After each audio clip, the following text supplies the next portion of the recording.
configuración de la nueva Asamblea Nacional, Construye es la segunda fuerza política después de la Revolución Ciudadana. ¿Podrá este movimiento formar una mayoría parlamentaria que no incluya al correísmo? La entrevista a la carta, en diálogo directo con los protagonistas de los hechos.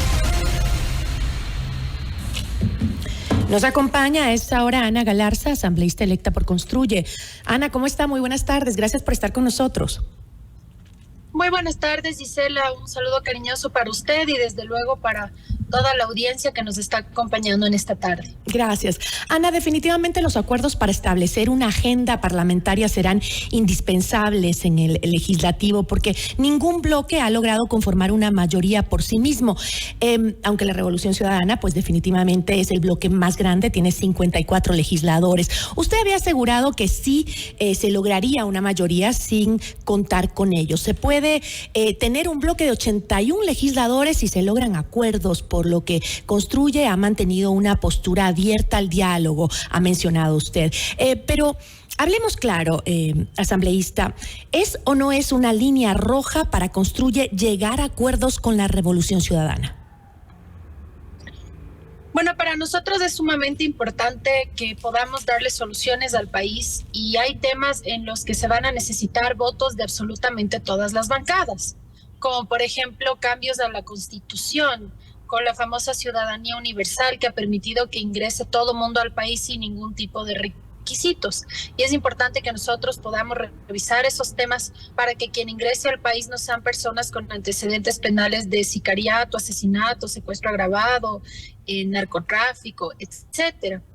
Entonces, para ese tipo de situaciones, obviamente tenemos que tener diálogos legislativos con absolutamente todas las bancadas, pero ahí hacer una mayoría legislativa permanente donde se incluya a la Revolución Ciudadana para nosotros es eso imposible, porque incluso sería traicionar a nuestro electorado, un electorado que en varias ocasiones ha dicho que quiere justamente un cambio de la línea política que durante más de 10 años el correísmo le dio al país y que dejó daños profundos en muchos sectores, en muchas familias y en muchas personas por esa manera de hacer Pero política. Ana, ahora yo hace poco estuve en este mismo espacio con Sofía Sánchez. Ella negó cualquier tipo de acercamiento, conversación, reunión, acuerdo con la RC. Dice que no hay manera de pactar con ellos. Ahora usted ya abre una posibilidad. Ahora se habla de llegar a acuerdos por el país. Sin embargo, en la campaña electoral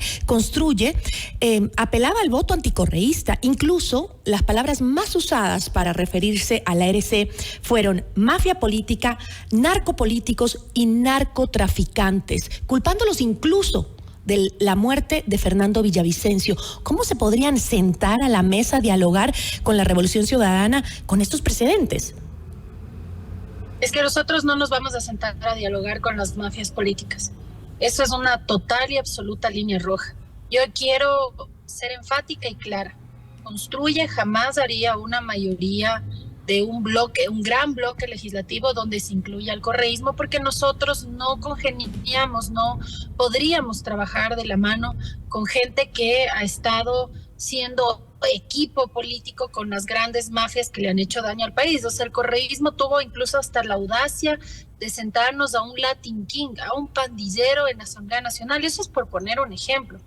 Pero también tenemos que ser claros que va a haber situaciones donde el país va a ver que todo el hemiciclo de la Asamblea Nacional se pinte de verde, es decir, de votos a favor de algún tema. ¿Qué significa eso? Significa que todas las bancadas estamos votando a favor de algún tema que el país necesita y que por lógica todos los asambleístas estamos apoyando, pero eso no quiere decir que nos hayamos constituido en una mayoría legislativa permanente, sino que esas situaciones suceden. Hay muchas situaciones donde hay votos unánimes al interior de la Asamblea Nacional.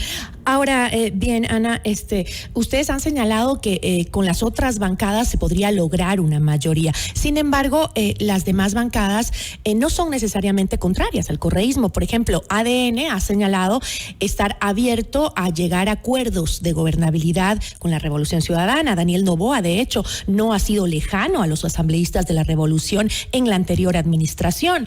El Partido Social Cristiano ya demostró también que puede aliarse tranquilamente sin ningún problema ni reparos, aunque hoy digan que no, con el correísmo, y lo hicieron ya varias veces en la administración anterior para buscar un fin común. Entonces, si Construye no va a llegar a acuerdos con el correísmo, ¿podría entonces quedar excluido de la nueva mayoría parlamentaria?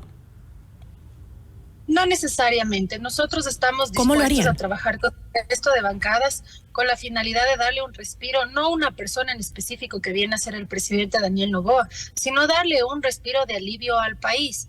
Yo creo que como ciudadanos estamos cansados de los cálculos políticos, de las vendetas políticas, de las peleas políticas, y que por otro lado no se ven respuestas claras frente a las problemáticas que está atravesando el país. Nuestra decisión es clara. Nosotros queremos ser un apoyo para el Ecuador y estaremos votando al interior de la Asamblea Nacional cuando las propuestas vayan en beneficio del país con absoluta madurez política.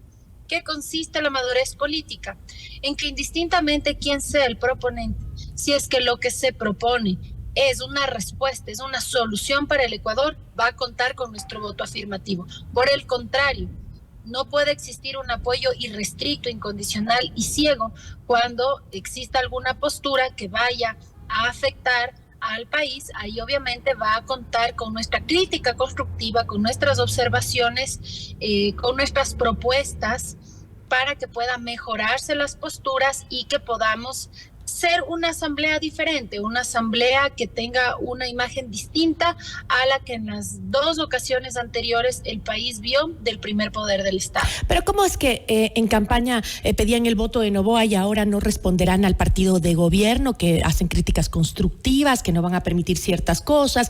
Esto considerando que incluso Andrea González Nader publicó en su red social X, después de la ganancia de Noboa, que esa era la ganancia de Fernando Villavicencio. ¿Qué significa dar críticas constructivas desde la Asamblea Nacional? ¿Qué es eso?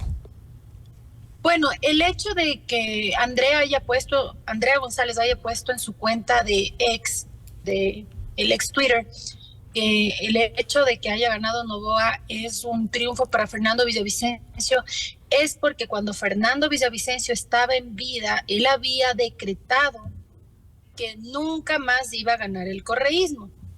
Y esta es una segunda elección nacional donde el presidenciable del correísmo no ha ganado.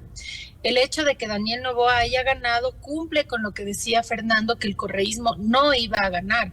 Ahora, por otro lado, nosotros en campaña no alentábamos a que la gente vote por un candidato determinado, pero éramos muy claros señalando en que jamás votaríamos por el correísmo por obvias razones. Ahora, desde la Asamblea Nacional está constituida para eso, por eso es un parlamento donde nosotros dialogamos. Pero la Asamblea hace fiscalización y control político, no hace críticas constructivas. Esta es la fiscalización. La fiscalización es señalar las cosas que no están bien. Y cuando algo no está bien, tiene que ser criticado constructivamente. ¿Cuál es una crítica constructiva? La que muestra qué es lo positivo que tiene que implementarse en lo que está haciéndose de forma negativa. Porque solamente criticar por criticar y ser una piedra en el zapato no le está dando ningún tipo de respiro o de alivio al país. Entonces, nuestro trabajo, al ser parte de una solución para el Ecuador, es que cuando haya algo que no esté correcto, porque no nos olvidemos que el presidente es un ser humano, que las autoridades son seres humanos susceptibles a equivocaciones y errores, y que cuando algo no está bien o cuando hay algún sector que esté desatendido, algún sector que esté siendo ignorado, tenemos que nosotros ayudar a que esa autoridad haga una buena función y señalar qué es lo que falta para que pueda cumplir a carta cabal con el encargo soberano que le ha entregado el pueblo en las urnas a esa autoridad. Hablemos un poco sobre la posibilidad de que Patricio Carrillo si llegue a ser posesionado como asambleísta. Usted había señalado que en derecho se demostró que está habilitado en todas las instancias para ejercer el cargo. Sostuvo que nunca debió ser destituido ni censurado y que su salida del gobierno fue un tema de persecución política. Esas fueron sus palabras. Yo puedo entender, y creo que todos los ecuatorianos entendemos, que podemos tener una percepción sobre si alguien debería o no ser censurado. Eso es una percepción, pero eso no significa que si no estamos de acuerdo con una decisión avalada por la Constitución, podemos de todas maneras sobrepasar esa decisión. Justamente porque fue ilegal, fue un exceso, fue un atropello a los derechos de Patricio Carrillo, es que en todas las instancias legales, no políticas, legales, se han ratificado sus derechos de participación y de representación a los cerca de 2 millones de ecuatorianos que le dieron su voto de confianza para ser representados por Patricio Carrillo en la Asamblea Nacional. Cuando se inscribió a Patricio Carrillo, la justicia le permitió hacerlo. El CNE lo permitió hacerlo. El Tribunal Contencioso Electoral permitió hacerlo. Hace poco tiempo atrás, la asambleísta Yajaira Urrestra de la RC, lista 5, que responde al expresidente Rafael Correa, también interpuso una acción legal pretendiendo evitar que Patricio Carrillo se posesione como asambleísta en la Asamblea Nacional, y también esa acción judicial falló a favor de Patricio Carrillo, ratificando sus derechos. Entonces, lo más seguro es que vamos a tener un excelente asambleísta al servicio de todo el país, con muchos aportes en temas de seguridad. Pero, Ana, ¿no estamos de cierta manera confundiendo a la ciudadanía con dos asuntos que son diferentes según la ley? A ver, si Carrillo está habilitado, ¿por qué en la página del Ministerio de Trabajo consta que tiene un impedimento para ejercer cargos públicos sin excepcionalidad por 2 años? No es lo mismo que haya podido postularse, porque Carrillo no perdió sus derechos políticos, pero sí tiene un impedimento para ejercer el cargo, según el Ministerio de Trabajo.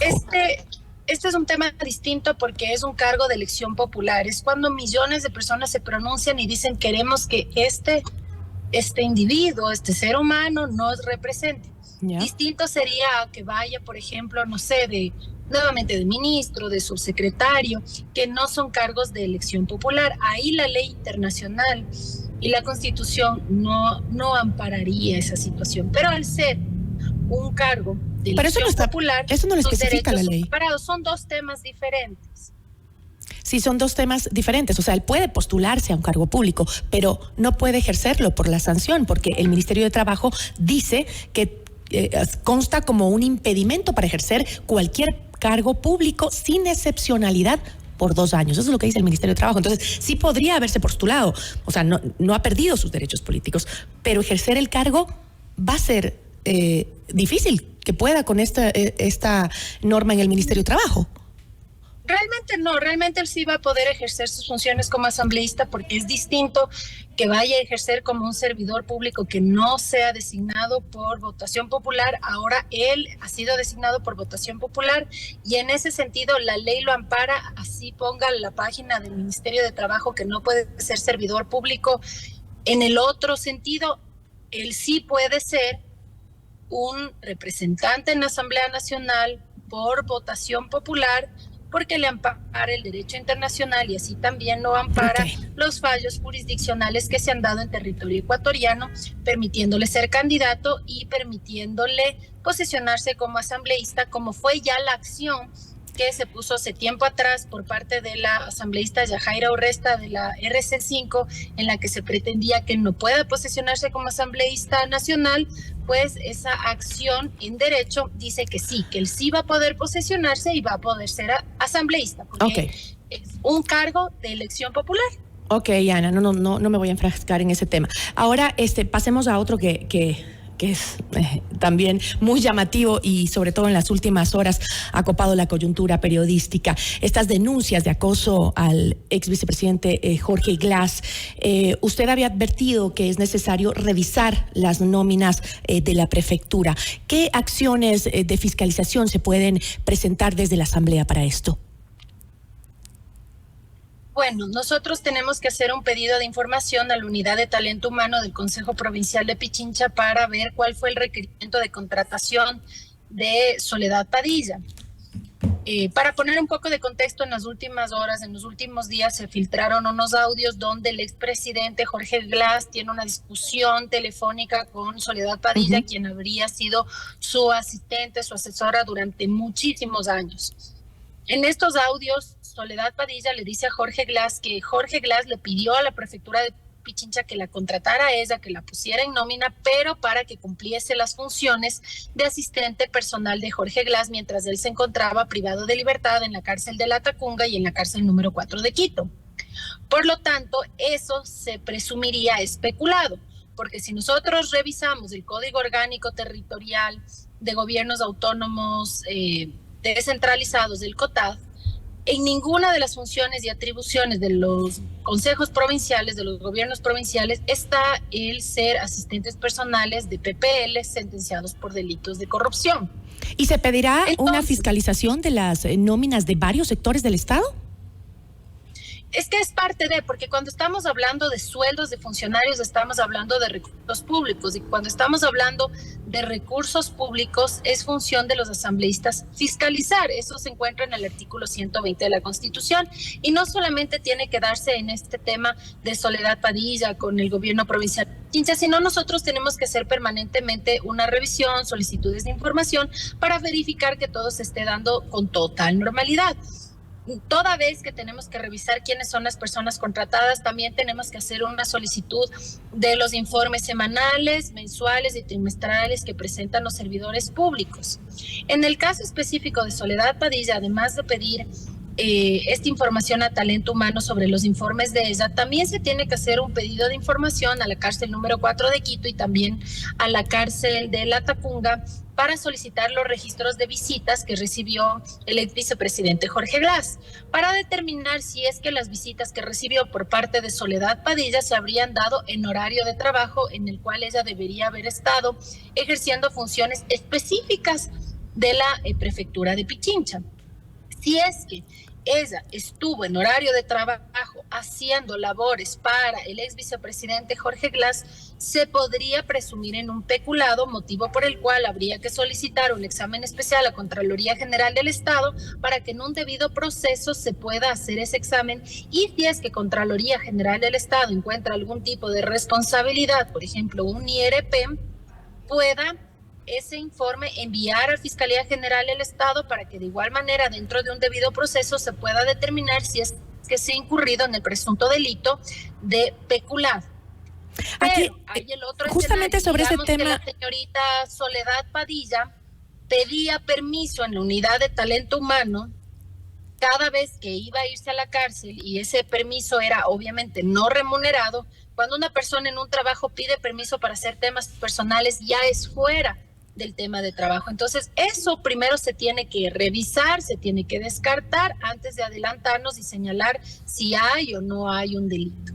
En la carta de Padilla que plantea justamente lo que usted menciona, dice: en 2019 obtuve un empleo en la prefectura de Pichincha, lo mantuve hasta agosto de 2023 cuando renuncié a dicho cargo. Los respaldos, registros biométricos con mis entradas y salidas, fotografías de los eventos institucionales y otras actividades que realicé en territorio durante ese periodo reposan en dicha institución. Me imagino que eso será lo que necesitan para comprobar si es que realmente estaba o no trabajando.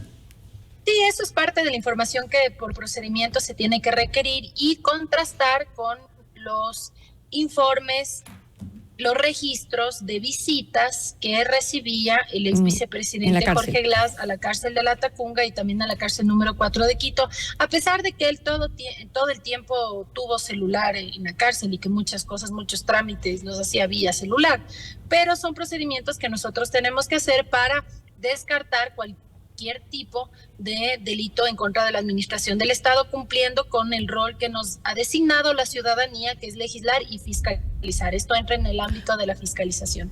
Ahora, por otro lado, también me llama la atención todo lo que ha tenido que vivir esta señorita Soledad Padilla. Entiendo que fue víctima de acoso sexual por parte del ex vicepresidente Jorge Glass, indistintamente de la ideología que ella tenga o de la bandera política que algún momento haya enarbolado. Yo soy mujer y reprocho total y absolutamente ese tipo de actitudes por parte de hombres que, abusando de su posición jerárquica de poder, quieren obligar a las mujeres a someterse sexualmente a sus peticiones. Eso tiene que investigarse, y si es que es cierto lo que menciona Soledad Padilla en su denuncia de acoso sexual y de violencia psicológica, debe caer todo el peso de la ley sobre el ex vicepresidente Jorge Glass, porque nadie está por sobre la ley y es momento de que se empiecen a sentar precedentes para que nadie abuse de sus posiciones para obligar a las mujeres a enrolarse en actividades sexuales, emocionales, a las cuales ellas no están dispuestas. Valga la aclaración, eso es muy importante también dejarlo claro, Ana, muchísimas gracias. Ahora, Ana, usted ya fue asambleísta, ¿cómo cree que se puede balancear en la nueva asamblea el trabajo de fiscalización con la aprobación de leyes que beneficien al país? Es 1 año y medio y tienen represadas cientos de leyes, de reformas.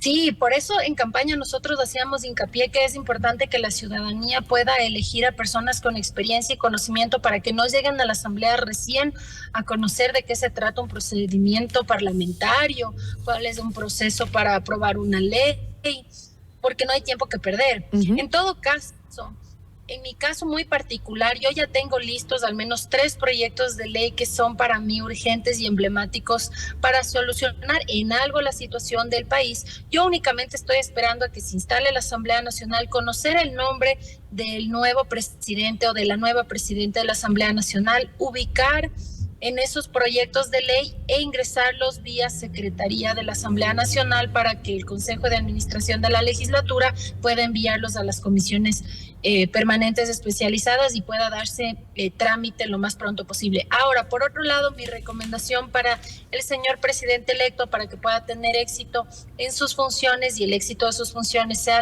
el éxito del país, es que procure enviar proyectos económicos urgentes cuando requiera de la Asamblea Nacional, porque el proyecto económico urgente tiene un plazo de hasta 30 días y eso va a darnos soluciones más rápidas, porque lo que sucede en un trámite normal de ley es que pasan muchos meses, a veces pasan hasta años para que una ley pueda ser reformada, una ley pueda salir a la luz. Entonces, estos temas tienen que conocerlos bien, tanto los legisladores como en este caso el señor presidente y su equipo legislativo, que entiendo lo sabe, porque fue también asambleísta, claro. Y de hecho fue presidente de la Comisión de Régimen Económico y Tributario.